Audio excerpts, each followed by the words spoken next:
Well, hello, everybody. This is Abracadabra Sisters, I'm Sharon. and I'm Muriel.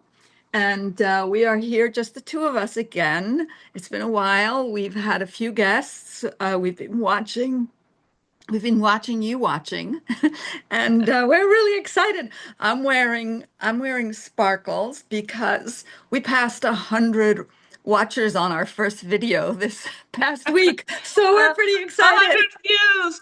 Woo 100 woo, woo views. woo. Yeah, here's a little toast to 100 views. You I know, mean, it sounds really lame because we watch people who get like 6,000 views in the first hour that they're doing their doing their thing. But baby you know what? steps. Baby We're, steps. we're a little bit at a time, right? A little bit Right. at a time. Exactly. Yeah. So, and So we're here today because we want to tell you more about ourselves. So today is all about Muriel. I'm well, going to thank you. interview Muriel All about right. her creative endeavors And she knows everything because about me. So, Well, all of our guests who know Muriel have alluded to many of her various projects, and that's probably left some of you thinking, "What are they talking about there?" So I thought maybe we would talk about them more. And I I think when we did our first introductory video, we didn't talk a lot. We kind of glossed over our various projects. So I think it's a good idea to get to have a in-depth discussion about Muriel's work. So Muriel is my sister, and she has been she's been in my life since I popped out of the womb, and she's always been creative. When we were kids, it was Muriel who decided how we were going to play and what kind of crazy things we were going to do. And it was always creative. It was always exciting. From um, creating a spaceship out of an air raid shelter, or making a tent out of mom's sheet, or making a motorcycle out of a board and two tires and a bicycle handlebar. We always found fun well, you things to do. forgot about one of the most favorite was the building. They were building a factory behind our community in England, in Yorkshire. They were building a factory. It was a brick factory, and so they had stacks and stacks and stacks of bricks out there. And we had to build a little bridge over the stream to get there because it was across this stream. So then we would go over there. We'd drag all the kids from the neighborhood, and we would take the stacks of bricks and rearrange them completely into like a miniature living room. So we would have like a little kitchen. So we take all the bricks and kind of stack them up and make a couch, and stack them up and make a little coffee table, and stack them up and make a kitchen around there. So we could like, and we'd make stairs going up to the stacks of bricks. So we like go upstairs to get into this little house. So I'm just imagining that at the end, the next day, we'd be there like after the on the weekend, and then later in the evening after the crew left, and so they come back the next morning and find their like stack of bricks with these like miniature living quarters in all set up in them. Do you You know, remember that? I was too young. Yeah, I was five when we when left we left Yorkshire. there. So Yeah, I yeah, don't have a lot of memory of Yorkshire.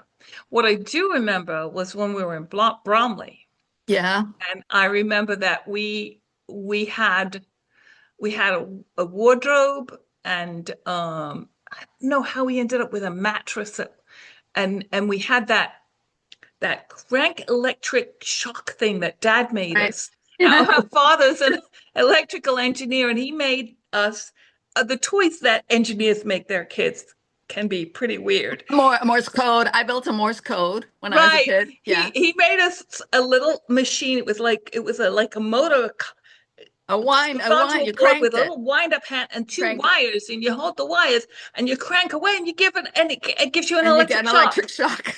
And we thought that was fun. That was great fun. It was So, about the do shock you you get from a fence, like if you're going to go and touch the fence where the cows Right, are. right. Not a We would big shock, we would you do know. that too when I was a girl guide. we would all we would all stand in a line holding hands, and then one person would touch the fence because we wanted to see if the electricity went through everybody. I mean, what Uh, kids to come up with, right? Anyway, masochistic kids. well, it's kind of Well, fun. It's I think we were a little bit sadistic too at times because I seem to remember, I have a vague recollection of having kids, and I think we even charged them for the privilege of going through our little gauntlet that we created between putting them in the closet and shaking them in the closet, rolling them up in a mattress and pushing them down, you making rolled them me up hold onto the in a rug, and I was just freaked out because it itches so much. I remember that. right, and having them electric shocking the kids, and actually, I think they even paid us for the privilege of like torturing them. Well, These kids. they paid to go into the spaceship that I made, which let's explain the spaceship a little more. That's right. So, That's right. Daddy, the electrical designer, had just like tons of bits of electrical equipment, like TVs, radio, oscilloscopes, yeah, radios, televisions, Morse keys, goodness knows what, things with knobs on them and things with weird screens in them and everything. And we had an air raid shelter right next to the house. Here's the cat. This is Hudson going by. And so we would so I we he had all this stuff in the air raid shelter. So one day I just went in there. It was like packed in there so tight you couldn't even get in. But I went in and I kind of pushed things aside and pushed things over here and over there so that I could get, and there was an old desk chair in there.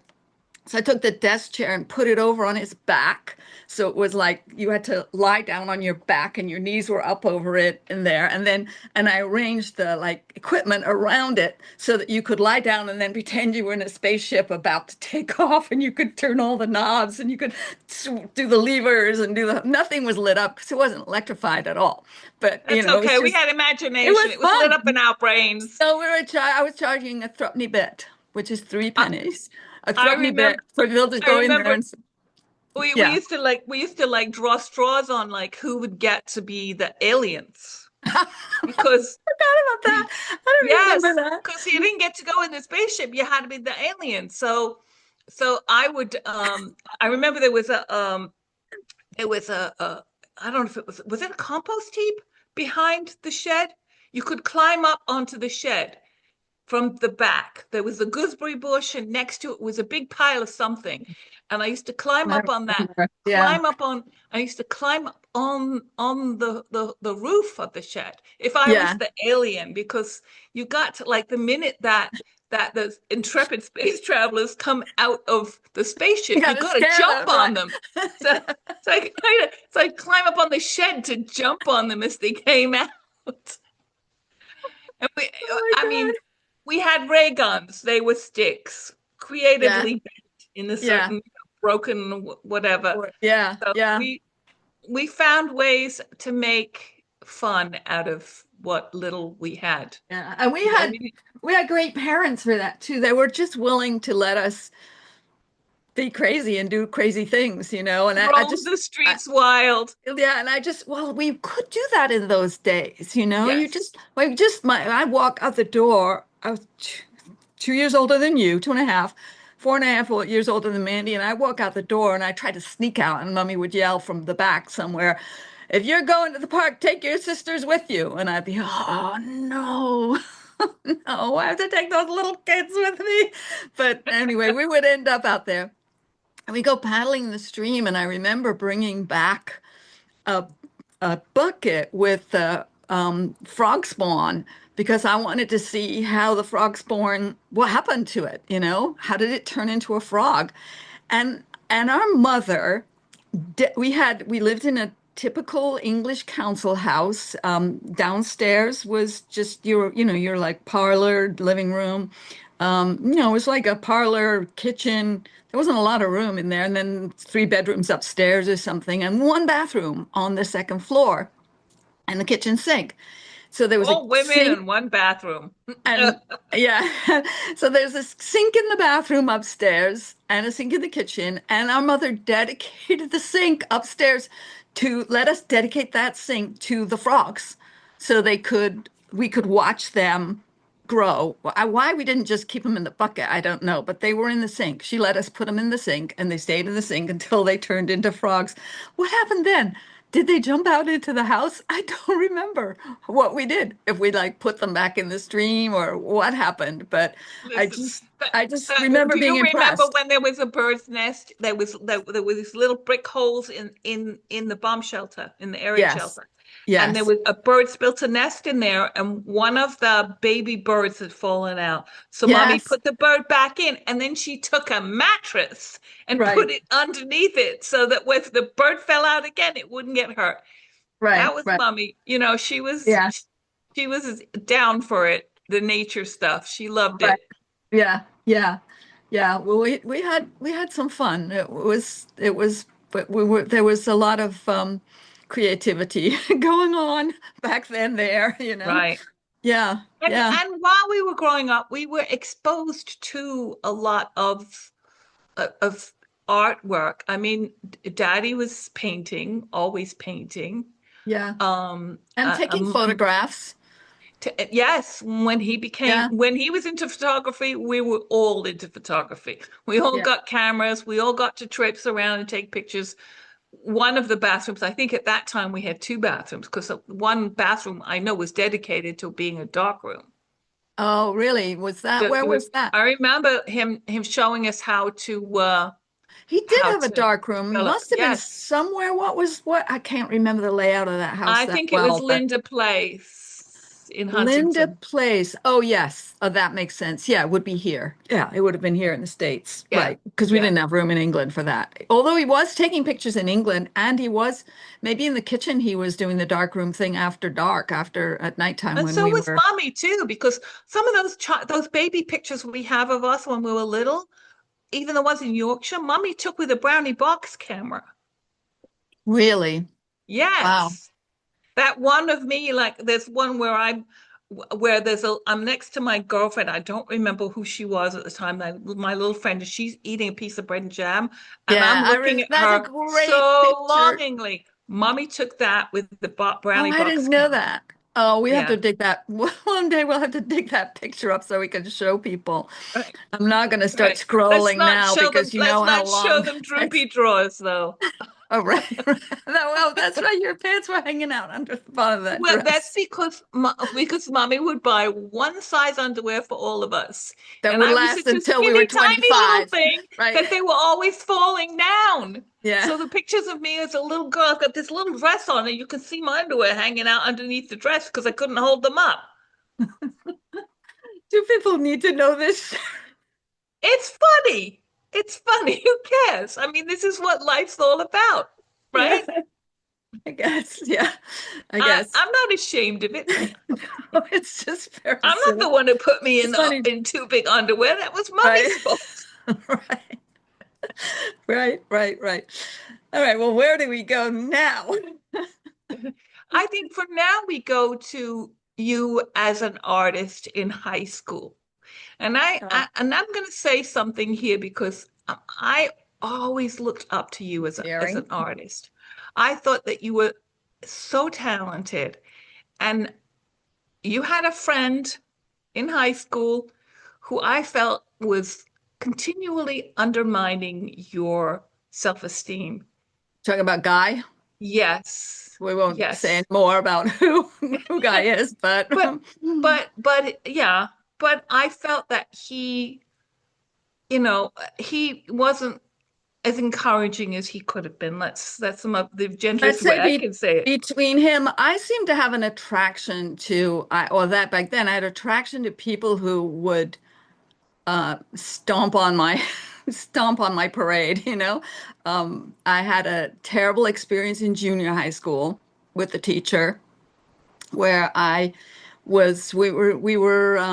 the assignment was to draw to have a booklet and to draw ideas of things you wanted to make. And he just got slammed on every piece that I would suggest, like, oh no, don't do that. No, you can't do that. That's too complicated. That's not a good idea. When I started that class, I would scribble over everything. I had doodles everywhere on everything. I was constantly drawing. I drew a picture of Mandy on a stocking, the cardboard that goes in the stockings packet, I Yeah. still have that picture. Um, Yes. and after that class, doodling over. Stopped doodling completely. I was like nervous to. I did continue with art in high school, but one of my ideas, this is one thing that pissed me off so much, was one of my ideas was to make these clear, like with clear, like gel, like lighting gel, like clear Yes. plastic Yes. in colors, and to make round shapes or oval shapes or whatever, and hang a mobile, make a hanging mobile out of those. And I was thinking make something like, that go over a countertop or whatever. And the teacher said, "No, you'll never be able to make that. It's just too complicated." So that was my favorite idea. So that was shot. So then I went to pick up Mandy from that school after she was done with school one day, and I'd been gone for already like 3 or 4 years. I walk into the lobby, and there's that piece that I thought of, and I drew. I was like, did I make it? I don't think I made it. And then I go look, and I see that that teacher had made it and claimed it as his Oh, as his design. I oh. was like, And that's and not how many right. times have we heard this story about women coming up with wonderful ideas and then Yeah. them being stolen by their male superiors? Yeah. So That's screwed up. That's it really was, screwed up. that pissed me off. And that's happened to me a couple of times in my career where something I've come up with has been absconded with. But what are you going to do? You just have to move on. I So, think that this is not an this is a common thing because uh, Jillian was very creative in school. She was a really good artist, and she her best friend Victoria was also a good artist and the darling of the art department. And she tended to put push Jillian to the rear a lot and undercut Jillian's self-esteem. And I saw Jillian just kind of give up the front of the stage to her friend. And it's a shame. And I want to bring this out because I think it's an important thing to bring out when you talk about creativity, because along with creativity, creative people attract to them the kind of people who want to stomp on their ideas or want to compete with them or want to push them down, and that's an important thing that we have to understand, that if we're going to be creative, we have to like buy into the idea and go with it and not let anyone squash your dreams, not let anyone say no. You know best what you can do. yeah, And I think it's really important that, like, this is something that we've, through our years of experience, seen, and any young people who are watching, God forbid, maybe we got some young people watching. Wouldn't that be wonderful? yeah, But I mean, any young people watching, please go with your feelings, go with your ideas, and don't let anyone tell you it's not a good idea. Trust yourself. yeah. Yeah, and also surround yourself with people who are your champions. Like, I am so incredibly lucky. My best and greatest champion, other than my sister Sharon, is my husband.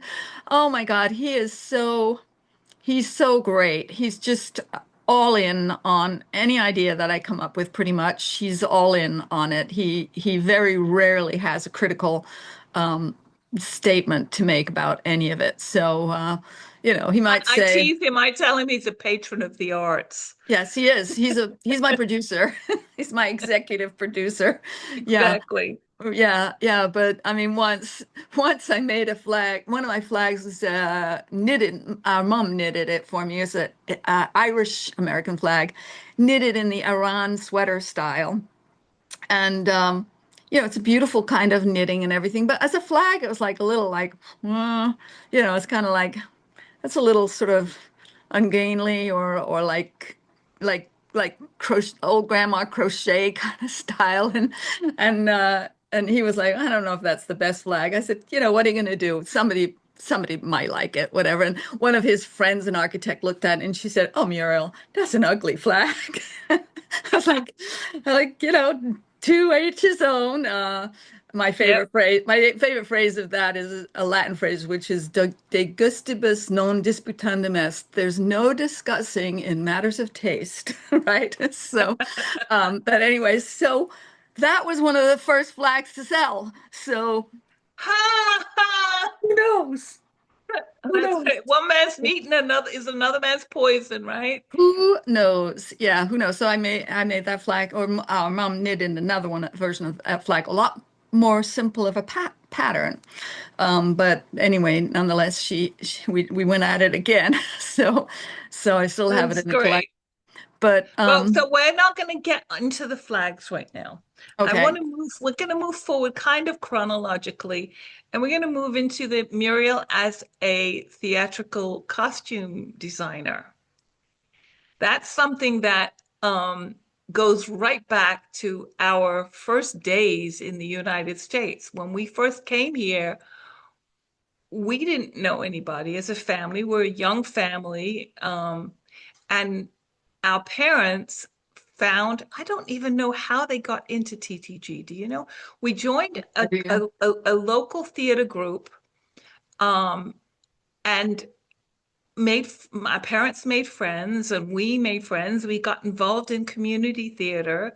We And were in working those days, I was backstage. super shy, so Me shy. too. Yeah, we were really shy. And, moving to America, like having an English accent and feeling uncomfortable about it, and having people be really annoyed because they'd say, "Oh, Muriel, you're from England. You must know the Beatles.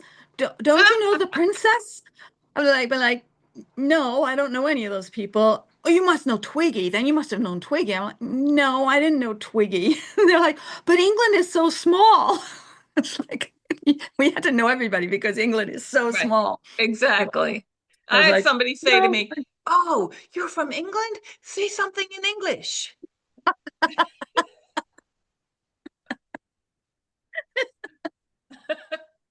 There you go. I had my English teacher in the was it in Findlay or in Huntington High School? She might have been in Huntington High School. She was from the South. And she comes up to me and she says, "Oh, Muriel, I'm so delighted that you're here in my class because I love the English accent, and I personally think that the Southern accent is the closest to the English accent of all the American accents." And I said, "Oh yes, I'm absolutely certain that that's probably very true." And I clipped the English accent. I was like, "What the heck is she talking about?" So, you know, people have these ideas. It's fine. That's funny. That's Yeah. funny. Well, so here we are, growing up in the theater, and then you went off to college to study nutrition? No, I went my first year, I was following a boyfriend because I didn't really know what I wanted to do. But then he didn't go to college. He decided not to go. And so I ended up in Brockport, SUNY Brockport by myself. And I went for art, specifically for pottery. And so I was in the pottery department, and I had a foundational disagreement with my master teacher in the pottery department about the functionality of pottery. He felt it should be completely ornamental. Pottery should just be all art and forget about its functionality. It's not about that. I was like, how nuts are you? Pottery's about function, you You know? wouldn't last very long in Stoke-on-Trent. I didn't, it didn't last long for me. I kind of had an argument with him. He would make these scenes, pottery scenes. He'd have would be like a sand pit, and then he'd make all these little creatures that would be. This was his art oeuvre, and I don't know where he showed, but anyway, so he'd make all these little creatures in it, and so that didn't. I think I still have one of those pots, or maybe it's maybe it's at our dad's house. But anyway, so I gave up on that, and I ended and I just because I caught the theater bug, so I ended up gravitating to the theater department, end up in the costume shop, built costumes for Uncle Vanya, and then I ended up doing being a stage manager, and I stage managed like 16 shows while I was there. I was only there for 1 year, and I don't know how I fit them all in, but I was working on this little tiny show and that little tiny show and that little tiny show, helping, them do whatever they needed to do. And so I got caught there. Fell in love with one of my teachers, which is kind of a bad idea, a very bad idea. He ruined his career. It's his fault. He shouldn't have done it. Went off with him, which of course pissed my parents off. And ended up in Vermont, living in the woods as a kind of a hippie dropout for a couple of years. And at the same time, we wrote a grant to get money from the federal government to do theater in the back farms, backwoods of Vermont. We did a show there that was we wrote our own Moliere type show. I designed and built all the costumes for it. Actually, I had a person who helped me with that. And we took this small show to I don't know how many all the schools in this northeastern part of Vermont. We traveled around with the show, and we would do the show, a short show.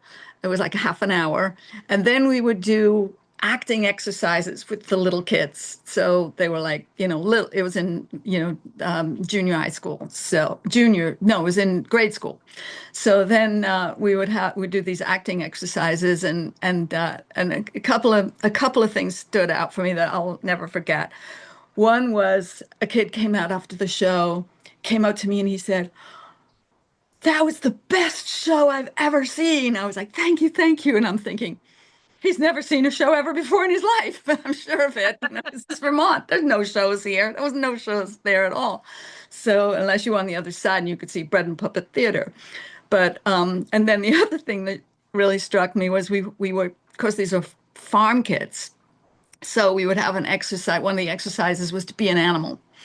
So this the gymnasium, which was also the auditorium, would be filled with kids, like 300 kids, and we'd say, "Okay, now everybody, be an animal. You're gonna act like an animal." So of course the place fills up with moos and baas and barks and meows and and a couple of bears and some birds and everything. And there's one kid in the middle of this melee, absolutely stock still, and he's on his knee, on all fours. But he's got one arm up pointing forward like this, and he's dead stock still. I'm looking at him thinking, what the heck is he? So I go over and I say very quietly, because I don't want to disturb him. He's really got he's in character. So I go over and I say to him, "What are you?" And he breaks for just a quick second to say to me, "I'm a pointer." And then he goes right back in. He's a pointer dog pointing at a bird, I guess, or a deer or something. I don't know. But anyway, it That's was really funny. cute. It was really surprising and cute. That's a So hunting family. yes, exactly. Exactly. Yeah. So anyway, those were like lean and hungry days. I would live on a block of Cabot cheese for the week and make my own bread. But um, but The we bread we and had some cheese fun. days. Bread and Yeah, we cheese had with no wine. we had some with no wine. Yeah, we had some fun. It was good. I loved with no electricity, and I don't know how I did the sewing. I guess I went to somebody else's house to do the sewing with a sewing machine because Didn't you have a hand crank machine? no, a foot pedal machine. No, no, I Because didn't. I would love to have one of those hand crank ones. They have like the really old ones from like the 1800s, Yeah, the but the it's hard to manage your pre-electric. fabric when you got That's to true. drive Yeah, on, only drive you on need to hire pieces of somebody to wood. stand there and crank it. Right, right. Well, that's why you have a foot pedal, the treadle machines. That's true. The treadle. We Didn't had one Patty of have a them. treadle? Mummy had a treadle. She did. Yeah, and Okay. then I think Daddy electrified it. I have a treadle upstairs, but it's a lousy sewing machine. Really, it doesn't work at all. I thought it would be good Maybe for you could get a leather, good but it's sewing machine bad. and attach it to the treadle. I don't know. I don't know. It's possible, but it's not worth the trouble. So, Anyway, we yeah, digress. we do So, digress. so at some point, you got yourself back on the college track. Yes, I decided to go to UVM. I had gotten myself separated from my parents' tax obligation, and so I could go as an in-state resident in Vermont, and I got in. I started by driving over from the east side of the state to the west side of the state to go to classes for a while. There were three of us that would drive from East Corinth all the way across the state, and if you drove across the state, in the afternoon to get to class at like 5 o'clock or whatever, you would go through like three or four different weather zones. You could go through snow, rain, sun, whatever. It was pretty crazy.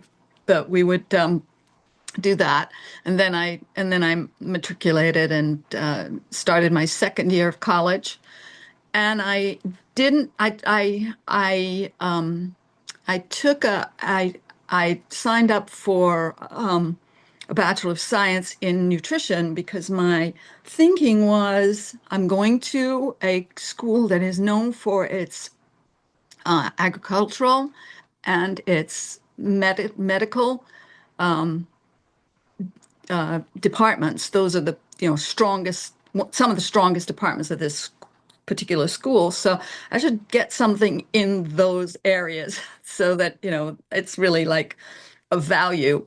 And so I signed up for nutrition, and so I got a degree in nutrition, but I spent all my time in the theater. So I was in the theater every day from the beginning till the end of the day, and sometimes all night. Um, and I took a few theater courses as well, and some language courses, so I ended up with a nice surprise at the end. I got something called a Phi Beta Kappa Key, which is an award for having strength, a super strong showing in two very different disciplines, something in the arts and something in the sciences. So so that was good. And while I was there, we had at UVM, we had something called the Champlain Shakespeare Festival, which was absolutely the best. It was wonderful. I think It was. I might have come to a few of those shows. Did you? Yeah, it was so great. Probably, yes, I can Yeah. remember. It was not quite uh, you know, top of the line regional theater. But it was a great experience. We had great actors come in. Many of those actors that I knew, I've seen on TV many years since then. A few of my classmates became famous and were writers. I have a few of them were writers on several different kinds of shows. One of them wrote a lot of kids shows, and one of my friends is on a lot of Star Treks. He played a Ferengi a lot. I think it was a Ferengi. Um, Oh, and that's funny. I have a friend whose daughter's on Star Trek. Oh yeah, Yeah, cool. he's an actor friend of mine from high school. His daughter was on one of the Star Treks. She Yeah. played a Klingon. Oh, cool. Great. Yeah. So, oh, Sharon, Yes. I never recorded. Did I record? Oh, yes, I did record. Did I? Yes, you're recording. It says right here, Good. this meeting is being recorded. Oh, good. Okay. I I suddenly forgot to had a. click the OK. I hope my not clicking the OK is not a problem. I think it's okay. Yeah, I just had like a brain fart. So anyway, so let's That's keep okay. going. I'm the We one have an who's drinking editor. wine. We have, well, I had a short glass. We have an editor, so she can take care of So us. we So need to move. Yeah, you keep saying that, but we end up putting them up unedited I anyway. So know, who cares? Just right? go with it. Let's have fun. So we need to move this along because we're just in college and there's so much more to talk about. Oh my God, and So it's been almost an hour already. Well, no, we it's could start right no, away. we started late. So Yeah. so anyway, so all of this wonderful theatrical stuff that you did in high Well, school very ended up. quickly. Yeah, so very quickly from college, a lot of my friends that I worked with during the summer had come from NYU. There were a few designers that came from NYU, so I learned about NYU and how great of a place it was as a launching path to a profession. So I decided to go to graduate school, and I got in. God knows how, but I got in.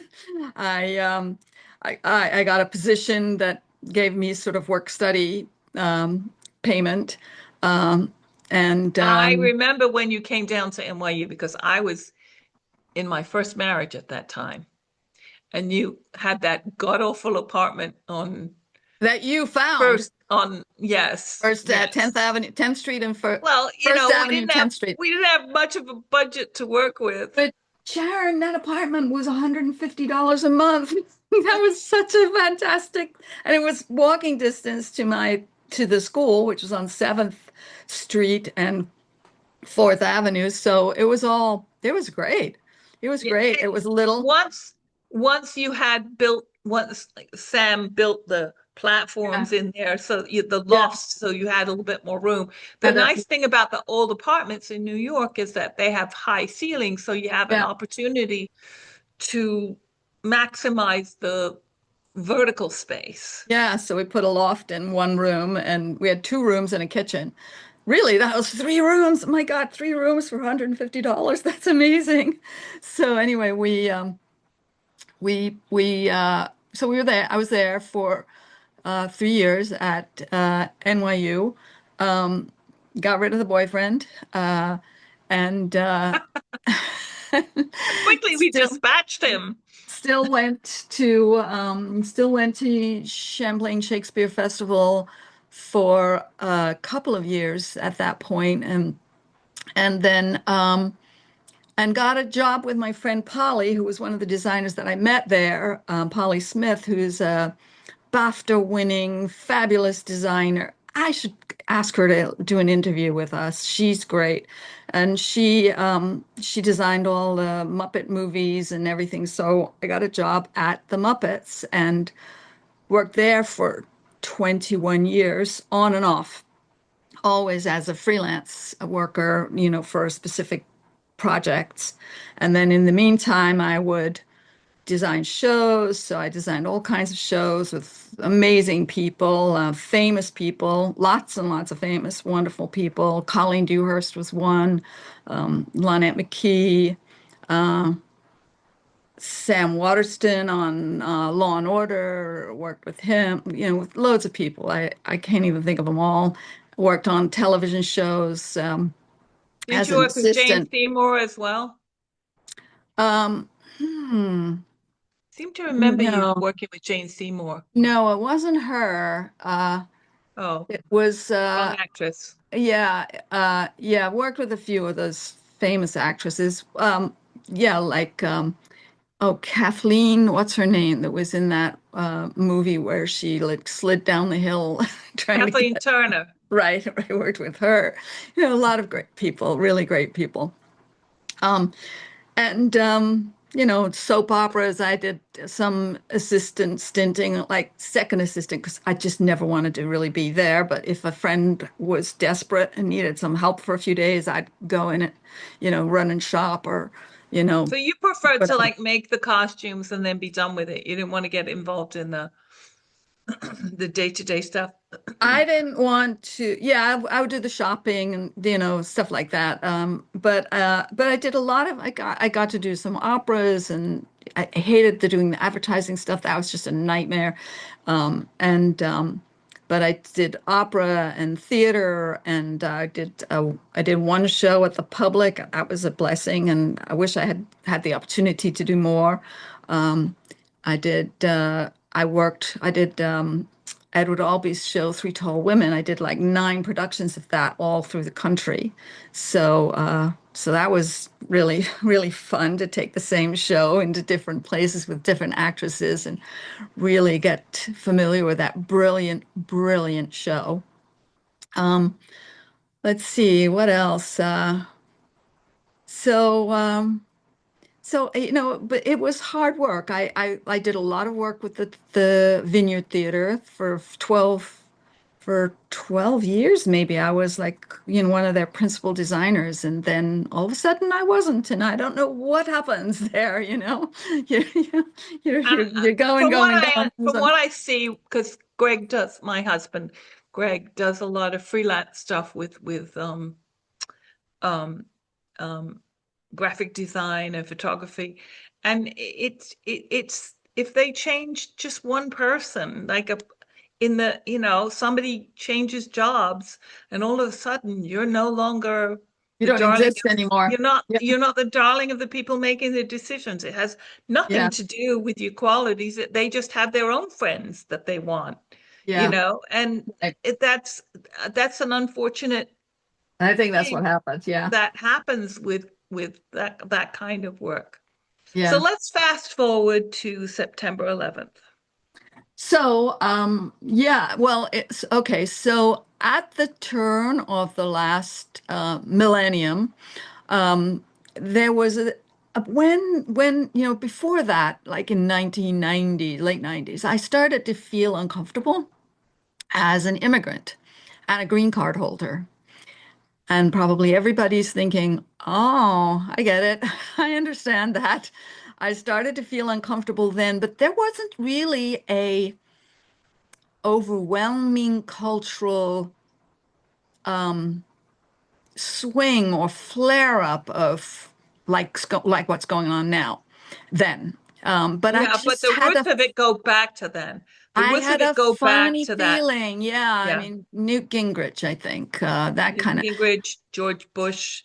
Yeah, Yeah, I that whole, started to feel uncomfortable, and I thought my specific thoughts were I could have spent my entire life here as an immigrant, as a green card holder, but earning money, building wealth, owning property, and then if for some reason this all goes south, as it sort of seems to feel weird, I might not be able to leave the country and take my wealth with me. They could say, "Oh, you're an immigrant. You can't have it. You can't take money out of the country," or what, who knows what they could say. That was what I was thinking in my yeah. mind. So I thought probably be a good idea to get my citizenship. So I did. So in 2000, it was a pretty easy process. It didn't take long. Got it pretty easily. I'm from England, so for the most part, people kind of like us from England. So I got it, and uh, and then interestingly enough, I always would think before people would say to me before I got it, why don't you get citizenship? And I would say, well, I think there's two things I think that sort of bear each other out. One is if I was a citizen, I could vote, but I don't see any reason to vote, really. I've never really felt like I had to vote. And the second reason is that I'd have to do jury duty. And I think that balances if I don't have to do jury duty, I don't care if I don't have to vote. And I did not realize how much I disenfranchised myself by not participating, by just being sort of an outsider onlooker, even though I was living here. And it was an interesting, very powerful consciousness shift.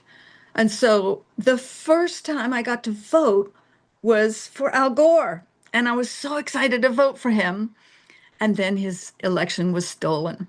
And and if people remember, people forget, but there was a whole thing going on in the background, which The nobody, Chads, the Chads was the one part of hanging it, Chads. the hanging Chads, but there was what they called the Brooks Brothers riot, which was kept very quiet. Do you know what that was? Did you hear about it? No, I didn't hear that. Okay. So the Brooks Brothers riot were the precursors to the Proud Boys.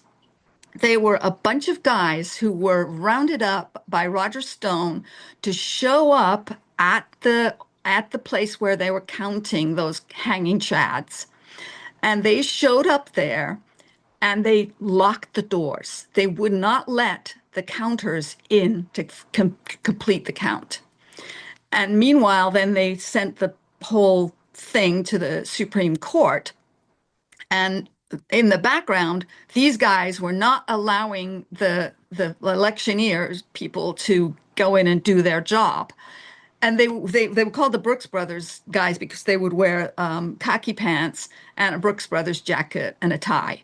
But they would show up and just like be thugs and not let people count the votes. So, and this actually happened. It was for whatever God knows reason, it just isn't talked about. I do not know. Anyway, so as a result, the count was not finished properly. And as a result, Al Gore did not become president. And as a result, it was finished later and they discovered that he did actually win. But we ended up having George Bush as the president. So then we know what happened. 9/11 happened. And and when that happened, everybody was dragging out their American flag and waving American flags. I remember being on in Union Square, and everybody's waving their flags for war. And I was standing there with a couple of Australian guys who had these beautiful doves that they had made, these like white paper doves that they had made, and they had put strings on them so they could make their wings fly and everything that were really quite magical. And I thought, oh, that is so much nicer, doves for peace, rather than waving the flag and saying, like, let's go bomb Iraq, let's go bomb Afghanistan. I think it was Afghanistan. Afghanistan at that Iraq point. was later. Yeah, and really, I'm not going to say it. I was going to say it should have been somewhere else, but I'm not going to say it. Um, but Yeah, um, no, don't. but but anyway, so that was going on, and I'm seeing all these flags, and I'm thinking, I just learned what the flag means. The flag means 13 states come together to create a brilliant union of peaceful comity, polity, living together in harmony and building wealth together.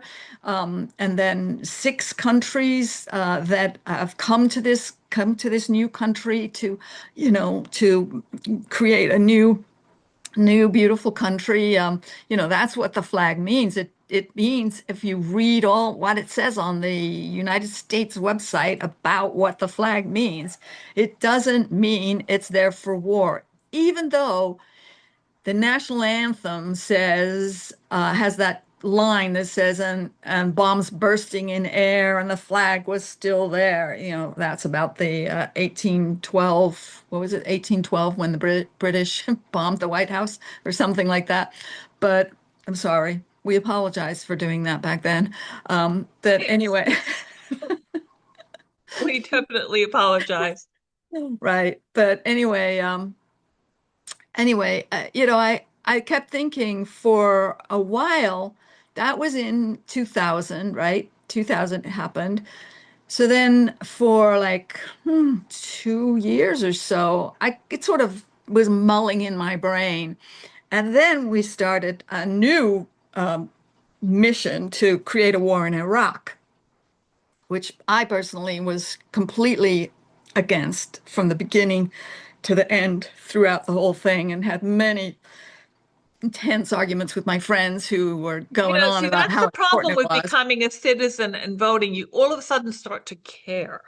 You start to care that your Exactly. government should be doing what you want them to do. I mean, because Exactly. you voted them in to do a certain thing, and Exactly. you Yeah. become invested in, and that's part of why they want us to be, you want to be a citizen because you want to be invested in the government of the country that you live in. I think it's, Exactly. Yeah. it's Yeah. a good thing. And you were invested in making sure that that your representatives follow your Well, ideas. I think what I had learned in my studies to become a citizen about what the flag was important. It's an Yes. important idea. And and it needed to be reminded somehow. But I'm not going to stand up on a soapbox and start yelling at people in the town square about Yeah. their No, ideas. I can't do no. that. But I'm that's not what that. art is. Art is a subtle way of getting a point across. Yeah, You don't have yeah. to hit people over the head with it. Right, yeah. So one day I was here in the house and I was walking down the stairs from my studio, and as I was walking down the stairs from my studio, the idea of the flag series just popped into my head full blown. And in in its complete sense of what it could be. And so I said to Chris, we were sitting in the car, and my husband, I said, I just had this crazy idea. And I explained to him, basically, I said, I was thinking I might make American flags, and I'll make them out of different fabrics that celebrate different cultures within this country. Like, for example, I make a Scottish flag out of Scottish tartan, or, You and mean an American flag out of Scottish yes, exactly. Thank you, Sharon. We need help sometimes. That's all Yes, right. an American flag out of in the American, the cartograph of the American flag, but out of Scottish fabric, or a American flag out of Chinese fabric. So I'm gonna pull up my let's see, how do I do this? I'm gonna try and pull up an image, but I don't know how to do it. Let's You go to see. share. Go to share, right? Okay, so then I go to a website, Earl. Okay, there we go. Yeah, so uh, and oops, yeah, dot com, and I then thought you set it up already before we got started. I did, but I did. There it is. Okay, so here's some of the flags, and so I've been making them now for 20 plus years, and I've made at least 60 of them. I can't really remember exactly how many of them, but just to see this front page here is a few of them. This one is made out of those tulips that you get the tourist attraction in Holland. And so this is the like Click Dutch on or it so it pops up. Netherlands Can you do flag. that? I don't think it will in this location. I have to go to a different location for that. So I'll go. So this is a general idea of what they look like, and I'll go to the here is a flag that I made in 2011, which was 12 feet wide and 10 feet high, and it was commissioned by Trinity Church Wall Street to honor 9/11. We made it to honor 9/11 in 2011, and it was all hands of people who traced their hands, and then we put those hands on different fabrics, and then made that were donated, and then we made that flag. And I And those just fabrics were fabrics that people donated, like yeah, people from different cultures donated. So yeah, the yeah, fabrics themselves were from different cultures that are as part of the well. fabric of this country. Yeah, yeah. And so this flag,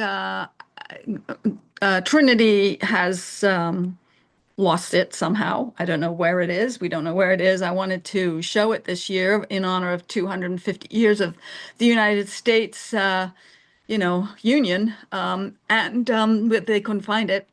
So I remade it. So I have a new version of it that is up right now at Westcon University in the Performing Arts Center there for now until Friday. It comes down on Friday, and then it's going to be traveling into a couple of places. So anyway, so that's that. So here's where the flags are here. So here's this flag here. It's a multicultural flag, and this actual flag is 6 feet wide and 4 feet high, and it's currently in Tajikistan in the United States Embassy in Tajikistan. The ambassador requested it, so actually he requested the big hand flag, but we couldn't find it. So so anyway, so we have that. Okay, we're back there. Let's see if I can move. I guess I can't move to the next. Oh, there's where I can move down here, somewhere down here. Oops, there. There we go. There's that one. Okay, so this was, I think, the first flag I made. It was one of the first four for sure. And this one is the African American flag. It was made with cowrie shells and African diaspora fabrics, and the beads on the bottom are myrrh beads, so it smells really nice, and Christmas beads. And it is currently owned by the New Britain Museum of American Art in here in Connecticut. They showed it earlier this spring, and I pissed at them because they didn't tell me that they were going to put it up. I'd like to see it next time. But anyway, so this one is what I call the American flag, or sometimes I refer to it as the flag of that strange foreign land, Texas.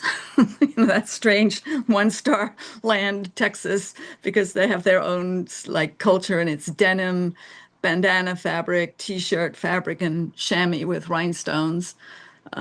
So American flag. This one is from Argentina, and it's made out of my sister-in-law lives in Argentina, and it's made out of um, gaucho belt straps, and and the gaucho symbols from the gaucho pampas, from the pampas.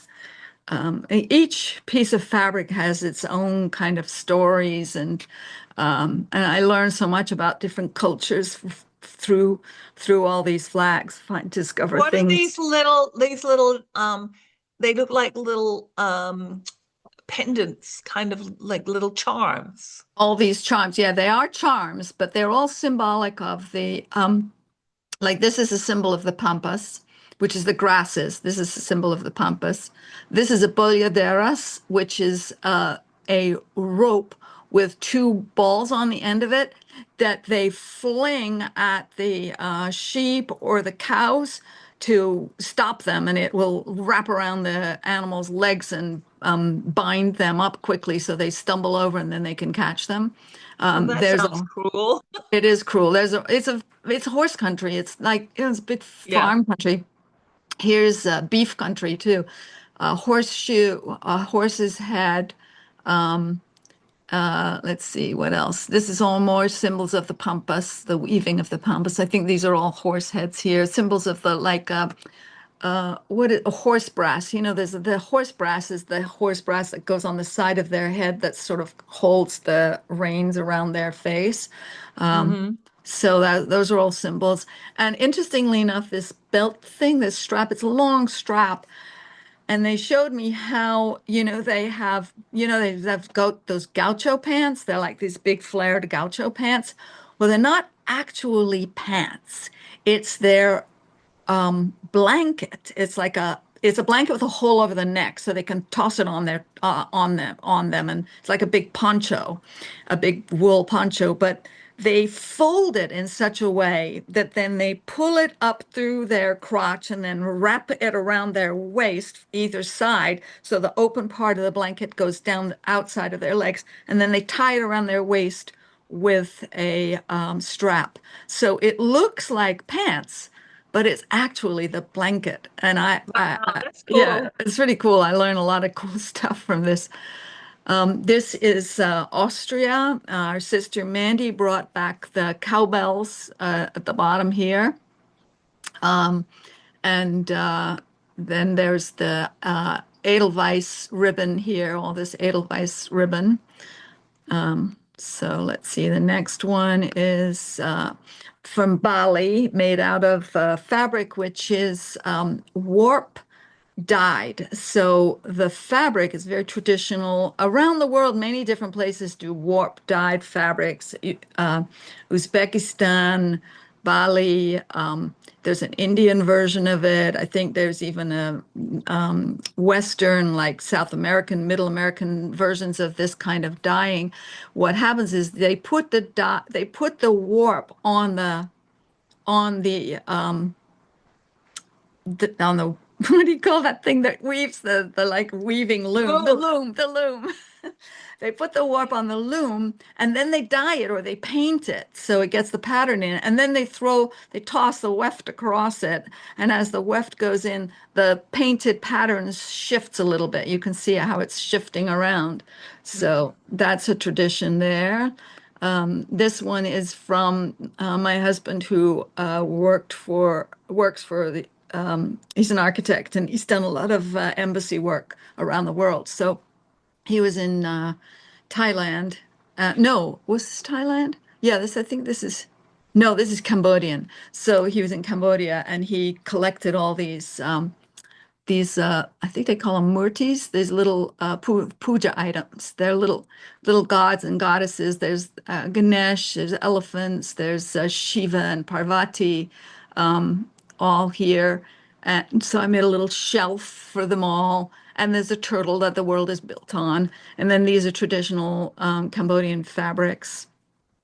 This flag with 15 others is on permanent display at 315 Hudson Street in New York City, which is Hudson Street right near Spring Street. So if you're wandering around New York City, just go into the lobby of 315 Hudson Street. You can find those 16 flags there to take a look at them live. This one is for Canada, made out of maple leaves and birch bark, and these are little pine cones from a hemlock tree. And I need to make another one because this was sold, and I have the stuff in the garage. I have leaves in boxes and bark rolled up, and a box full of those little pine cones, hemlock cones. This one is a Chinese one I was mentioning before, Chinese silks. And now I have a different set of zodiac symbols along the bottom of it because those kept breaking. They were very fragile. So I put some made out of jade along the bottom, little zodiac symbols. We're in the year of what are we in the year of the fire horse? And the fire Oh, horse is pretty crazy. So that's one of the reasons we're having a crazy year. This one is for oh my goodness, Colombia. It was a friend of mine is from Colombia, and I asked him what he thought it should be, and he It's a said, coffee "Well, bag, isn't it? obviously, coffee bag, coffee beans, gold, and emeralds. So this is gold. I put gold leaf on all these coffee beans, and then I have they're not real emeralds. So don't go there and try and snatch those beads off this flag. It's also at 315 Hudson Street. They are not real emeralds. So they're just representing emeralds. Um, Let's see. This is for what was once Zaire, also the Congo. I'm not sure what it's called right now, but this is a cloth. See, these are marvelous things I learned. The cloth is called a Kuba cloth, and it's made out of grass. It's made by the men, and it is made into little squares, and those squares are currency. They become currency. And the currency has a certain value. Each sheet has a certain value. If the man can find a pregnant woman to put some stitches in it, then it gets more valuable. It becomes of a higher value. Fascinating, isn't it?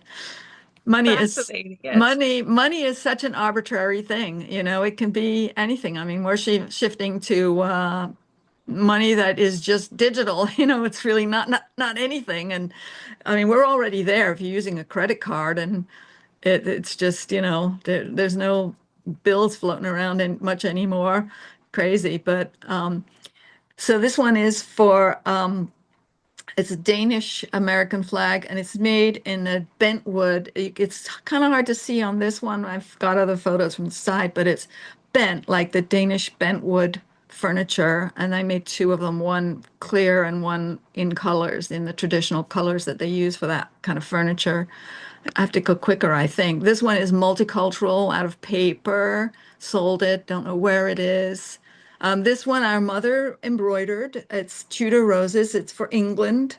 Took us years to figure out what the English flag should look like. And this is it. The Tudor roses in white and red and the royal crest. Then this one is for Ghana. It's made out of cowrie shells, which are illegal to trade anymore. You can't buy them anymore. They're not available. Uh, Christmas beads and cowrie shells and other glass beads. Wait, wait. I want to back up to the English flag for a minute.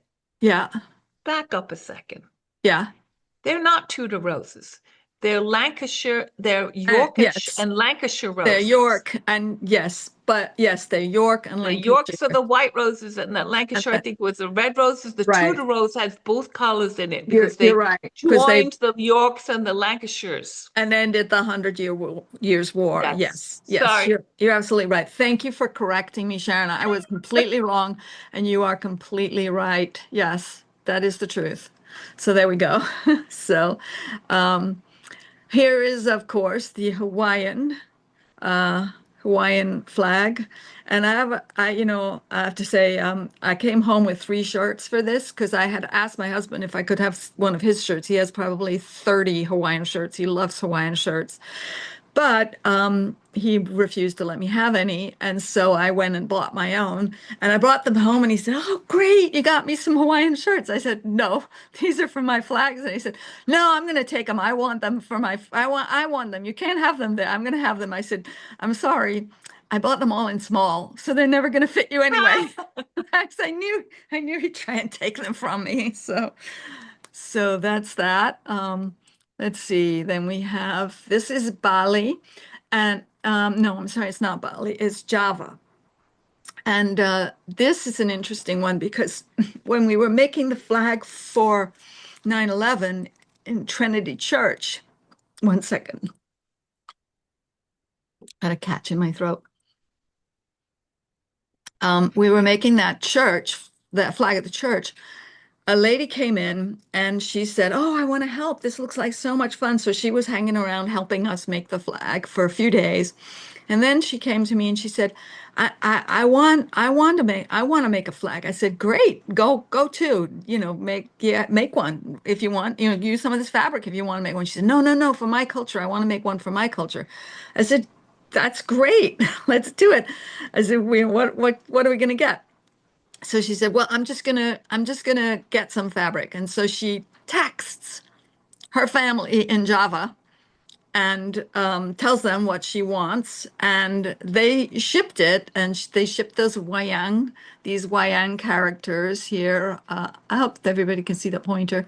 The wayang characters are from the Ramayana, and they are puppets, little shadow puppet characters. And in that part of the world, the Ramayana is the most popular piece of theater, and it's probably, I think I read a statistic once that it's played like 3 times a day everywhere, pretty much in the Southeast Asia area. So different parts of the story. So anyway, the fabric was shipped and we got the whole thing. And then she and I stitched it together. And then I said, "Here, take your flag." And she said, "No, no, no, I want it to be part of the collection." So I thought she only wanted to have her culture represented in the big hand flag that we were making, but she wanted her own flag for her culture. And that was what I was hoping would happen, was more people would say, "Oh, I want to make a flag from my culture." And I'd be happy for people to make it and keep it in their own collection or give it to their own church or school or library or whatever. But anyway, so that was a nice thing. So I then think I think we need to wrap this up yeah, because there are so many flags and we could go on for a long time, but we're already, yeah. Let's well, just I think we're go. already past an hour and we Yeah, haven't so go even gotten quickly. into your portraits yet. So maybe we need to have a second session Oh my just to work on them. goodness. I don't know if people need to. All right, we can do something like that. Yeah. So And we can we'll end this. wait So in a we month or can, so, yeah, we'll do your portraits. that's a good idea. Yeah. So we're just dashing through these for a minute so people can get a quick sense of what else is going on. And tell everybody where they can find this stuff because they can find it on the internet. Yeah. This is the one you have to talk about. Yeah, this is one of the first ones I made. It's leather, and it's for the Native American cultures in the West, are where they do these sort of leather and beadwork. On the East Coast, they're like Haudenosaunee and other Iroquois true kind of tribes don't do that. They have fabrics that they use, but I'm learning. I learn, and I may get it wrong, but I'm learning stuff. So anyway, I made this out of it's all hand beaded. Oh, let me see if I can find the other one that's all hand beaded. That is really fun. I don't know. It must be not here. Maybe I don't have it on here. There's a Cambodian, not Cambodian, Cameroon one. It's on the wall in here. But yeah, so back to the front. So yeah, how do I get out of here, Sharon? I'm gonna stop share. Stop sharing. There we go. Stop share. Okay. Okay. So now we So go back to gallery view. There we go. Got it. We're figuring this so out. tell everybody about E Pluribus. So, well, the E Pluribus project is moving around wherever I can find a way to show it. This year, it's going to be in this beautiful town called Washington. In of all, as happy it's going to be there in June and July. So for July 4th, it will be up in Washington, Connecticut, in the town hall there with all the flags. And I'm going to do a talk on July 5th about the project. So if you want to In travel up to Washington, Connecticut, Connecticut. Washington, Connecticut, yeah. And And they then can find the images at E Pluribus. What's the yeah, website? epluribus.us or murielstockdale.com. Yeah, murielstockdale.com. And then I'm going to be showing them again in August in New Haven in a gallery, and I should put that on my website so people can find it. So, yeah, I'm the one thing I am the worst at and I despise the most is the PR part of the whole thing. Self-promoting. I Yes. used to send a lot of emails out all the time and I had a group for spiritual entertainment for many years and I would just, it was like constantly sending emails out, but I don't I can't do it anymore. It's like yeah, it's hard for me to do that. But anyway, but I love the reaching out on YouTube though. I'm loving this, Yeah, it's fun. I'm feeling really happy. Every day I look and I see like three more people watched. This is great. I'm so excited. I mean, of course, Heather Cox Richardson, she's got like, 6,000 people watching her while she's talking. I'm like, yeah, maybe one day we'll have a couple of Well, hundred. I think she's pretty interesting, Heather Cox Richardson, though. Yeah.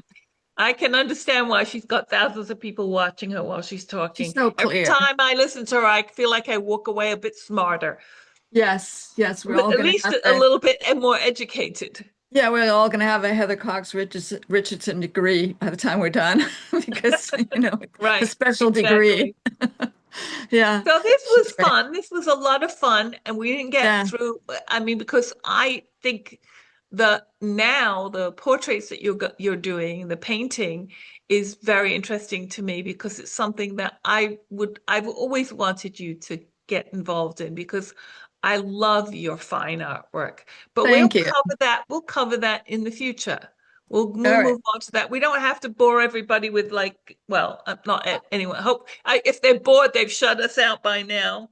Yeah, I'm gonna show one quick just for a taste there. There's a little taste of a portrait. So Nice. there. So yeah, but I'm still feeling my way through that because I'm not quite sure what I'm doing with it. I enjoy it a lot, but it doesn't sell. They don't sell, but what are you gonna Are you do? doing it to sell or are you doing it because you want to do it? Yeah, exactly, exactly.